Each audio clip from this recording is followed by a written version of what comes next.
اور وہ یہ ہے کہ انہوں نے کہا ہے کہ جی کہ پہلی بات تو یہ ذہن میں رکھیں کہ ہم سپریم یا جو اعلیٰ عدلیہ ہے اس کے پاس یہ کوئی استحقاق نہیں ہے کہ وہ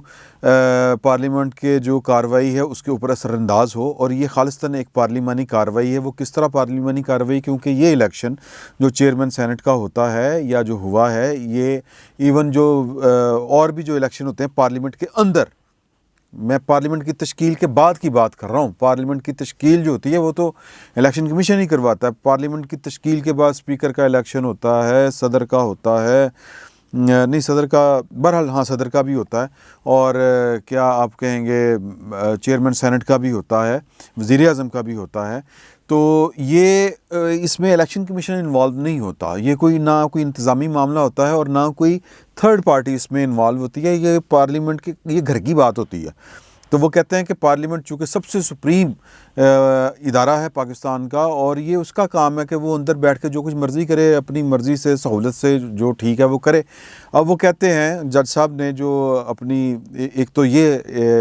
استحقاق کی بنیاد پر وہ ناقابل سماعت قرار دیا درخواست کو، یہ پارلیمنٹ کی بالادستی تسلیم کی گئی ہے۔ یہ جو لوگوں کو جن کو غصہ ہے یا دکھ ہے عدالت کے اوپر، ان کو یہ دکھ اور غصہ تھوک دینا چاہیے، اور کسی اور پہ نہیں، ویسے ہی تھوک دینا چاہیے، میری بات کا کوئی غلط مطلب نہ لیں۔ اور دوسری بات یہ ہے کہ یہ آنے والے وقت میں یہ فیصلہ جو ہے یہ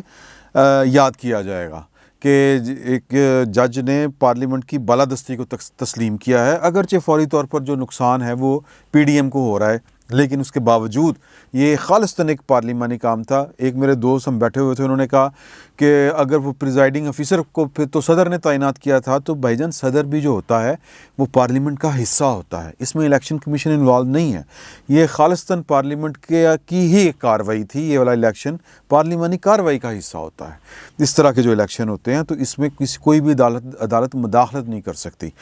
تو انہوں نے بڑا اچھا حل تجویز کیا، انہوں نے کہا کہ جی کہ پی ڈی ایم والے خود کہتے ہیں یا پیپلز پارٹی والے کہ ہماری اکثریت تھی، ہمارے ووٹوں کو غیر ضروری طور پر مسترد کیا گیا، تو وہ کہتے ہیں اس بحث میں جانا ہی نہیں چاہیے۔ اگر آپ کی اکثریت ہے اور وہ ثابت بھی ہوتی ہے بقول آپ کے کہ ووٹ تو ہم ہی پڑے نا جن کو وہ انہوں نے مسترد کیا ہے،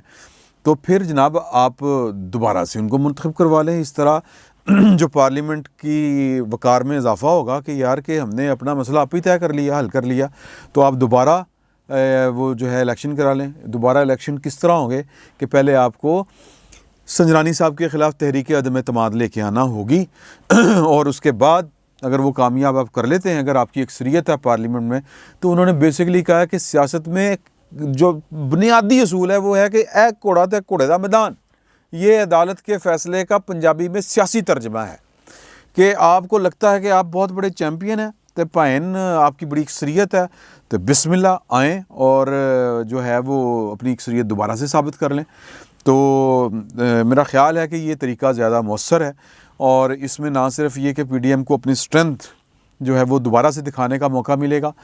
اگلا راستہ جو ہے وہ ان ہاؤس دوسری تبدیلی کا بھی کھل سکتا ہے۔ حوصلہ پڑ لڑ گے نا، پوائنٹ کو سمجھیں، پھر آپ وزیر اعظم کے خلاف تحریک عدم اعتماد لانے کا ایک ماحول بن سکتا ہے۔ آپ جو پنجاب میں ایک تحریک جو ہے وہ لانے کا ایک چانس بن سکتا ہے آپ کو۔ تو پوائنٹ اس میں صرف سمپل سا اتنا سا ہے کہ اگر مایوسی غالب نہ ہو، اور اس کو اگر ہم یہ سمجھیں کہ جس کو ہم کہتے ہیں کہ ایک موقع غنیمت سمجھیں یا پی ڈی ایم سمجھے، تو اس سے آگے راستے کھلتے ہیں۔ حضور اعلیٰ گھبرانے کی ضرورت نہیں ہے، اور یہ کہ جی کہ مارے گئے لٹے گئے یہ عدالت جو ہے ہمارے ساتھ تو ہوتا یہ ہے، بالکل نہیں ہوتا۔ وہ آج ہمارے ایک دوست ہیں، وہ بیٹھ کے فرما رہے تھے کہ اطہر منڈلا جڑا نا انہیں ویکھو نواز شریف نے دکھائیں دیتے کام ہویا، او بھائی نہیں، اطہر منڈلا صاحب کو جو ان کا خیال کسی کا یہ ہے، کچھ لوگوں کا خیال ہے نون لیگ کی طرف ان کی وہ ہے جھکاؤ ہے۔ اب یار اپوزیشن کو جب فائدہ ہوتا ہے تو ماضی میں ان کے فیصلوں کا، تو وہ یا پھر یوں سمجھیں آپ کہ اسد درانی صاحب کو باہر جانے کی اجازت جب پوری کی پوری پاکستان کی سیکورٹی اسٹیبلشمنٹ جو ہے وہ موری چڑھی ہوئی ہے اسد درانی صاحب کے کہ انہوں باہر نہیں جان دینا، انہوں پھائل آ دینا، واٹس ایور جو بھی کہنا ہے ان کو، جناب آپ ان کا نام ای سی ایل سے کون نکالتی ہے؟ اسلام آباد ہائی کورٹ اور جسٹس اطہر منڈلا صاحب نے ہی غالباً نکالا تھا جہاں تک مجھے یاد پڑتا ہے۔ اور بھی کئی اس طرح کے فیصلے ہیں، بے شمار فیصلے ہیں جو اتر من اللہ صاحب نے دیے اور بڑے ببانگے دوہل دیے، اور وہ یوں سمجھیں کہ وہ ریاست پاکستان کے جو ادارے ہیں وہ سوٹ نہیں کرتے تھے، وہ فیصلے وہ بھی دیے۔ تو اس کا مطلب یہ نہیں ہے کہ وہ جج کا جھکاؤ جو ہے وہ اپوزیشن کی طرف ہے، یا اپوزیشن کے اندر بھی جناب ان کا جھکاؤ جو ہے وہ کسی سیاسی شخصیت کی طرف ہے۔ اطہر من اللہ صاحب جن کو میں جانتا ہوں، وہ جب وکیل ہوتے تھے، ہم نے ایک پروگرام کیا تھا نیوز بیٹ میں، اس میں ہم نے جو حاضر سروس جج تھے، یہ 2008-10 کی بات ہے، انہوں نے جتنے پلاٹ لیے ہوئے تھے، ہم نے ان کو بطور مہمان بلایا اور ان کو نہیں بتایا کہ ہم نے کس ٹاپک پہ بات کرنی ہے۔ وہ بیٹھے ہیں تو ہم نے چلانا شروع کیا، لائیو ہوتا تھا پروگرام کہ جی یہ فلان جج ہے، اتنے پلاٹ نے اس نے حکومت سے اتنے لیے، اور ایک پلاٹ اگر آپ کے پاس ہو تو آپ دوسرا پلاٹ سرکاری کلیم نہیں کر سکتے۔ لیکن الحمدللہ پاکستان کی اس وقت کی جو عدلیہ کے ارکان تھے، انہوں نے 2-3 پلاٹ لے ہوئے سی۔ تو جب وہ چل رہا تھا تو انہوں نے پھر بیٹھ کے 2 ٹوک اور بھی بابے جس کو کہتے ہیں اوپن بات کی کہ یہ ججوں کو نہیں چاہیے تھا، اور یہ ججوں کے خلاف بولنا اپنی عدالت کو جس کو کہتے ہیں نا وہ فرائی کرنے والا، مطلب اپنی جو ہے کیا کہتے ہیں جی، یہ وکالت کا بیڑا غرق کرنے والی بات ہوتی ہے کہ آپ ججوں کے خلاف بیٹھ کے بات کر دیں۔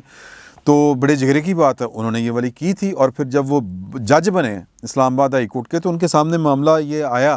کہ ججوں کی پلاٹ والا، تو انہوں نے وہ کہا کہ یہ کوئی حق نہیں ہے، یہ کوئی استحقاق نہیں ہے، تو وہ اپنے ہی برادری کے خلاف انہوں نے فیصلہ دیا تھا۔ ہی از اپ رائٹ مین، اور انہوں نے آج بنیادی طور پر پاکستان کی پارلیمنٹ کی جو بالادستی ہے اس کو تسلیم کیا ہے کہ یار تہاڈے گھر دا مسئلہ آپ نبیڑو، اور پھر رستہ بھی دس دیتا۔ تو بڑا سمپل سا فارمولہ ہے، اور اس میں جن لوگوں کو لگتا ہے کہ جی کہ پی ڈی ایم شاید کوئی ٹوٹ پھوٹ کا شکار ہوگی، پائن یہ پی ڈی ایم کو اگلے راستے ملیں گے اس سے، اگر وہ اس پر عمل کرتی ہے۔ سنجرانی صاحب کے خلاف تحریک عدم اعتماد فائل کرے اور بس اپنا ہاؤس ان آرڈر کرے، وہی باجوہ صاحب والی بات، پی ڈی ایم اپنا ہاؤس ان آرڈر کرے تو جناب سنجرانی صاحب فارغ، پھر اس کے بعد آپ نے عمران خان کو فارغ کرنا ہے وہ کر سکتے ہیں۔ اور مطلب یہ تو ہوا بنانی ہوتی ہے جو بنا لی تھی آپ نے، تو وہ ہوا آپ نے خراب کر لی ایک دوسرے کے خلاف سیاسی بیان دے کے کہ استعفے دینے نے، پتہ نہیں مجھے وہ بڑی بات پن کرتی ہے یا مجھے سمجھ آتی ہے وہ والی بات اپنے جو ہیں بلاول بھٹو زرداری کہ یار کہ یہ پہلے تو بات تھی نہیں، یہ لانگ مارچ سے 10 دن پہلے یہ بات کہاں سے آ گئی کہ جی شرط ہے استعفے ہوں گے تو لانگ مارچ ہوگا۔ بہرحال اپنی ہوا درست کرے، اپنا تاثر ٹھیک کرے پی ڈی ایم، تو یہ عدالت کی طرف سے ایک آپ سمجھے کہ ایک راستہ کھل رہا ہے، جو عدالت نے یہ فیصلہ دیا ہے کہ جائیں پارلیمنٹ کے اندر اپنی جو ہے وہ اتھارٹی، اپنی اکثریت ثابت کریں اگر آپ کے پاس ہے، اور اے کوڑا دے کوڑے دا میدان تو نبڑو جا کے۔ فی الوقت اتنا ہی، بہت بہت شکریہ۔